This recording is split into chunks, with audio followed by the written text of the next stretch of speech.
টেকি Assamese YouTube চেনেললৈ এটা নতুন ভিডিঅ'ৰ সৈতে মই উজ্জ্বল আপোনালোক সকলোকে স্বাগতম জনাইছো। দৰ্শকসকল, আজিৰ দিনত আমি ইন্টাৰনেট সকলোৱে ব্যৱহাৰ কৰোঁ।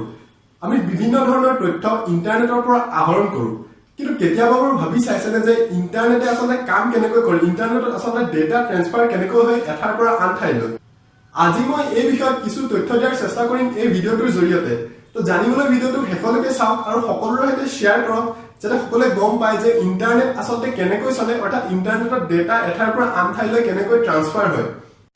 দৰ্শকসকল, ইন্টাৰনেটত আমি যেতিয়াই কিবা এটা বস্তু চাব বিচাৰো, ধৰি লওক আপোনালোকে মোৰ এই ভিডিঅ'টো আপোনালোকৰ ফোন বা ডেস্কটপত চাই আছে youtube.com বা ইউটিউব এপত।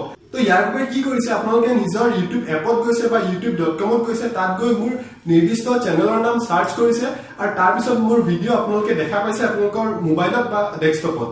ইয়াত কি হৈছে, প্ৰথমে মোবাইল বা ডেস্কটপে ডেটা পঠাইছে ISP লৈ আৰু ISP এ নিৰ্দিষ্ট সাৰ্ভাৰ য'ত মোৰ ভিডিঅ' সেভ আছে তালৈ ডেটা ট্ৰান্সফাৰ কৰিছে, তালৈ সিগনেল পঠাইছে যে ভিডিঅ'ত ডিমান্ড হৈছে বা ভিডিঅ'টো লাগে। তো সাৰ্ভাৰে কি কৰিছে, নিৰ্দিষ্ট ভিডিঅ'টো ডেটাৰ ওপৰত ISP লৈ পঠাইছে আৰু ISP থ্ৰু দি আপোনালোকৰ ফোন বা ডেস্কটপলৈ আহিছে আৰু মোৰ ভিডিঅ' কন্টেন্ট আপোনালোকে স্ক্ৰীনত চাব পাৰিছে। তো সহজ ভাষাত ক'বলৈ গ'লে ইন্টাৰনেট এটা ঘূৰণীয়া প্ৰচেছ হয়, এটা চাইকেল হয়, য'ত আপোনালোকৰ প্ৰথমতে ডেটা ডিভাইচৰ পৰা ISP লৈ যায় আৰু তাৰপিছত ISP এ নিৰ্দিষ্ট সাৰ্ভাৰলৈ পঠায় আৰু তাৰপিছত সাৰ্ভাৰৰ পৰা নিৰ্দিষ্ট পৰিমাণৰ ডেটা আপোনালোকৰ ডিভাইচত আপোনালোকে দেখা পায় যি চাব বিচাৰে।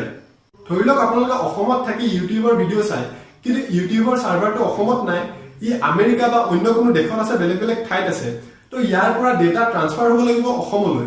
তো এই ডেটা আচলতে কেনেদৰে ট্ৰান্সফাৰ হয়, ইয়াৰ বাবে ব্যৱহাৰ কৰা হয় বিশেষ ধৰণৰ অপটিক ফাইবাৰ কেবলছৰ, আৰু এই কেবলছসমূহ সাগৰ তলিত বহুৱাই থোৱা হৈছে এখন দেশৰ পৰা আন এখন দেশলৈ ডেটা ট্ৰান্সফাৰ কৰাৰ বাবে।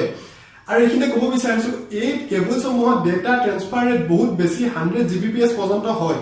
তো সাগৰ তলিত থকা এই অপটিক ফাইবাৰ কেবলছসমূহে এখন দেশৰ পৰা আন এখন দেশলৈ ডেটা ট্ৰান্সফাৰ কৰাত মুখ্য ভূমিকা পালন কৰে আৰু আমি যিকোনো সময়তে পৃথিৱীৰ যিকোনো ঠাইৰ পৰা ইন্টাৰনেটৰ সুবিধা লাভ কৰোঁ। তেনে দৰ্শকসকল, আজিৰ ভিডিঅ'ত আপোনালোকে জানিব পাৰিলে যে ইন্টাৰনেটত আচলতে ডেটা কেনেধৰণে ট্ৰান্সফাৰ হয়, যাৰ বাবে আমি ইন্টাৰনেটত বিভিন্ন ধৰণৰ তথ্য লাভ কৰোঁ।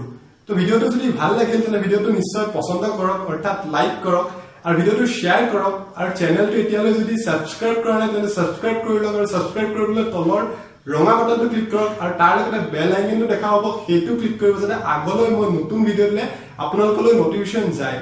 তো আজিৰ ভিডিঅ'ত ইমানেই, পুনৰ কিছু নতুন তথ্য লৈ নতুন ভিডিঅ'ত লগ পোৱাৰ প্ৰতিশ্ৰুতিৰে আজিলৈ সামৰিছো। ধন্যবাদ।